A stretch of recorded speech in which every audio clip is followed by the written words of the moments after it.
Access Music News. Hi, I'm Gina, and I'm the editor of All Access Music News. And I have two very special guests that are going to be videoed tonight on our interview, and they're here at Do-Si Do. And we're going to do a concert there tonight, and I'd like to introduce them. This is... I'm Russell. And I'm Graham. Hello, everybody. And they're from Air Supply. That was nice the way you did that. Yeah. Yeah. It's like the royal way. That's the royal one. It's such an honor to get to interview you. I've been waiting for this for your romantic songs. Your Oh, you're very kind. Thank you. More Nice than to be kind. Everybody thinks that. I mean, your songs were in. People mailed them as they were slow dancing. Their their proms music, and this was the soundtrack. This was what we all listened to. Yeah. And it's great music. And Thank you. Just still holds together. So I was just wondering, when you go back to the beginning, when you were both doing Jesus Christ Superstar, right? And that's how you met each other? Correct. Yes. So when you first got together and you were like moonlighting in coffee bars, and how long after that did it take before you got your first hit? Well, we were working in those kind of venues, coffee bars and universities, for probably about a year or more when we were in Superstar, because we couldn't do anything outside the show, theoretically, because we weren't under contract to them specifically. But we started working together only about 2 weeks after we met. So the beginning of Best Flow formed in very early 1975. Early 1975, and you've been just going together ever since. Yes, 38 years this year. It is, in a few days. Yes, May the 12th. Saturday, isn't it? Set your watches, folks. So when you got your first song, your first hit on the radio, where were you? What were you doing? We were in Sydney, I think, in Australia, and weren't we? We were in the show. Yes. In the show still, yeah. Yeah, we were. And it felt great. We were just still in Superstar, but it felt amazing to hear our first record on the radio. It was like a breakthrough. It's funny because you strive for that, but once you've heard it once, you want to hear it again, and then your expectations grow. Like then we wanted to have a hit. Of course, it was a big hit. Then you want to make an album, have a hit album. Then you want another one. So everything grows and grows. Which is good. I think that's a natural phenomenon. Yeah, it is a phenomenon. Yeah, you have anything? Tell us. Look, it's such a fashion plate. Look, what's the glasses? I love them. Are they special? Do they? Yeah, well, they are. They glow in the dark. Well, I believe that. They glow in the dark. No, but he does. Do you see the future? Yeah, I wish I could. I was just in a little store in Los Angeles, and I saw them, and I said to the guy, "I want to see those," and he said, "They're only for display." And I said, "Well, I want to buy them." So I made him an offer he couldn't understand, and he put prescriptions in for me, and here they are. Oh, they're prescriptions. Yeah, the talk of the town. Yeah. They are. They're definitely Very cool. That's very good. So you guys you have a big interest in the Beatles, right? Oh yeah. I'm skipping around. Yeah. Skip around. It's kind of, you have a big interest in the Beatles. Did you ever play with them? Did you ever? No. We both saw them. I saw them in 1964 in Melbourne when I was 15, which was a great thrill. I've seen McCartney 3 or 4 times, but we were just, as everybody was in that era, transfixed and hypnotised and fascinated and crazy about their music and all the things they did. They changed fashion, they changed the way people made recordings, they changed language, album concepts. I think they were the first band to do a big outdoor show anywhere. Just so many things, and you couldn't get away from them.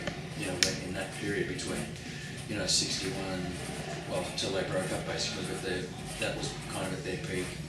You couldn't open a newspaper or do anything without some reference to the Beatles.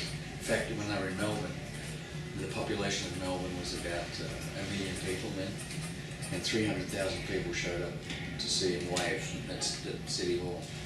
They were that huge. Well, you guys have had your own, y'all have had your own incredible experience with British royalty. Yes. You played for Princess Diana and We did, yeah. Prince Charles. In 1988 we played for them, and we had lunch with them. Oh, were you there, Clement? No, I didn't go. I wasn't invited. Oh, okay. I think you were doing something. But anyway, I had lunch with them, and it was, I mean, the great thrill was after our command performance, we, you know, you stand in the line with the other artists, and they, Princess Diana spoke to you for quite some time, didn't she? Yeah. But it's just a great thrill because she was such a legend, and I think she always overshadowed Charles, don't you? Absolutely. Yeah. But it's a great thrill. I mean, we played for sheiks and princes and kings and Played for the Sultan of Brunei. And prime ministers and presidents. we had dinner with the Melbourne Marcos a couple of years ago. Just, That's really important. I noticed when I saw you guys the last time I saw y'all, and you had such a connection with your fans. I was just watching how you go out in the audience and you serenade, and you have such a fan.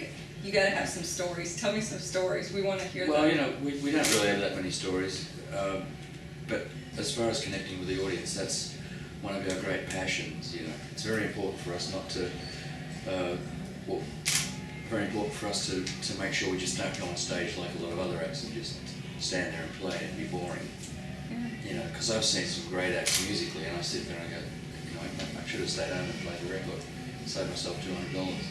That physical connection with us is very important, you know, because we want to take people with us during the concert and have them remember it, you know, for a lifetime.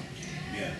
I think too, with our music, you know, it's very romantic, it's very passionate, and I don't think you can just stand on stage and for it to endure, for it to be, for the message to get across. We have to be close to the audience, and we have to be in amongst them, you know, then they feel that energy that we seem to have, you know, and nothing we do is by design, it's all by default, you know. We don't plan anything, but we just do what we do, and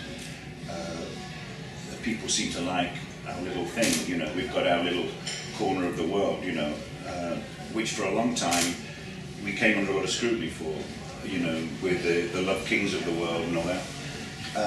And now, of course, everybody else is jumping on the bandwagon. Now love is really hip and everybody's doing it. But we've been doing it for 40 years and we're the best at it.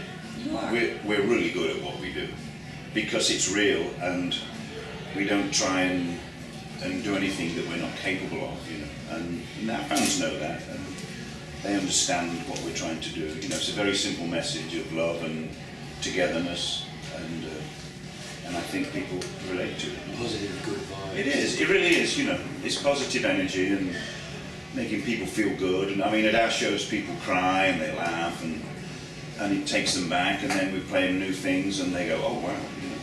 But it's a great band. You know, this band could stand up to any band in the world right now. You know, and I mean that. And tonight, we're going to prove it at Do-Si-Do's. Do-Si-Do, and what a romantic place to be. Have you played here before? No, it's the first time. Oh, it's just the wood and the sound, everything kind of Yeah. your music will just bleed through the walls. Ooh, wow, that wood. There's a good vibe. That's a nice. I think there's a song in there somewhere. Yeah. Bleed through the walls.